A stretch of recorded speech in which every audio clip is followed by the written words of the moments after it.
Siklus menstruasi yang normal ini bervariasi pada setiap wanita ya. Jadi setiap wanita ini tidak sama siklus menstruasinya, bahkan satu orang wanita saja siklus menstruasinya kadang juga berubah. Jadi yang kita hitung adalah dari awal menstruasi ke awal menstruasi berikutnya. Ya, itu tidak boleh lebih dari 35 hari, tidak boleh kurang dari 21 hari.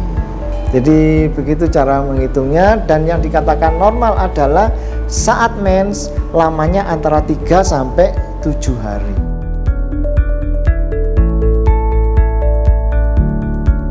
Contoh misalnya tanggal 1 Juni mens ya. Berarti kalau 21 hari jaraknya, tanggal 22 mens lagi.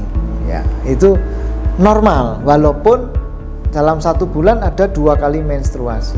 Contoh lain misalnya tanggal 1 Juni mens, ternyata baru tanggal 4 Juni mens lagi. Normal enggak? Kalau kita hitung itu jaraknya masih 34 hari. Jadi masih terhitung normal.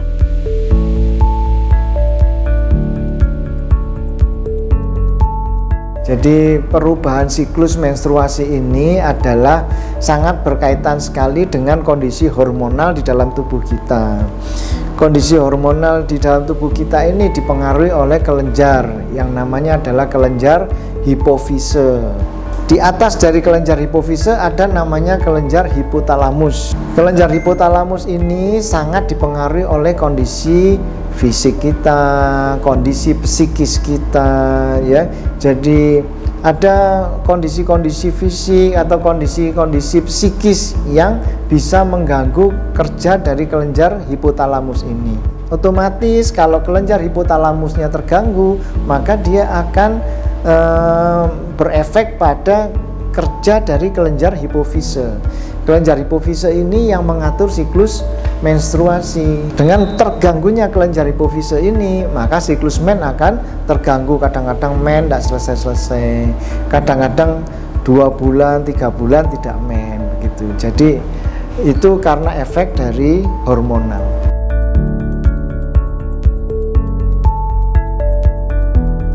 Menyusui ini akan memproduksi hormon prolaktin ya. Hormon prolaktin ini di dalam kelenjar hipofise ini akan berfungsi untuk memperlancar produksi ASI ya. Konsekuensinya dengan hormon kelenjar hipofise ini memproduksi hormon prolaktin, akhirnya hormon untuk mengatur siklus menstruasi akan tertekan selama periode menyusui ini. Akhirnya ibu-ibu yang habis melahirkan dan menyusui akan mengalami periode di mana tidak menstruasi.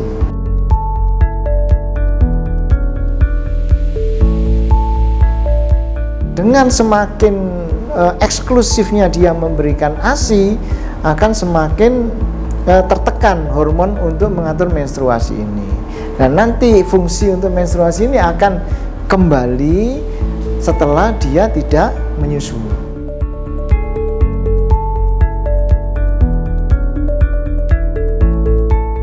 Haid ini ada yang normal, ada yang tidak normal ya. Nyeri haid yang normal bagaimana? Yang normal itu yang tidak menimbulkan gangguan pada aktivitas kita sehari-hari ya.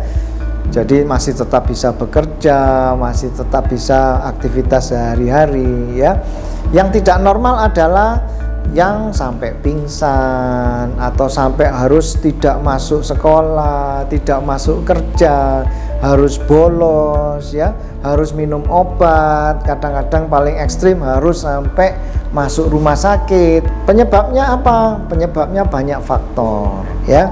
Mulai dari psikis, mulai dari hormonal, mulai dari adanya kelainan di dalam kandungan sendiri, misalnya ada miom, ada endometriosis, ada infeksi ya.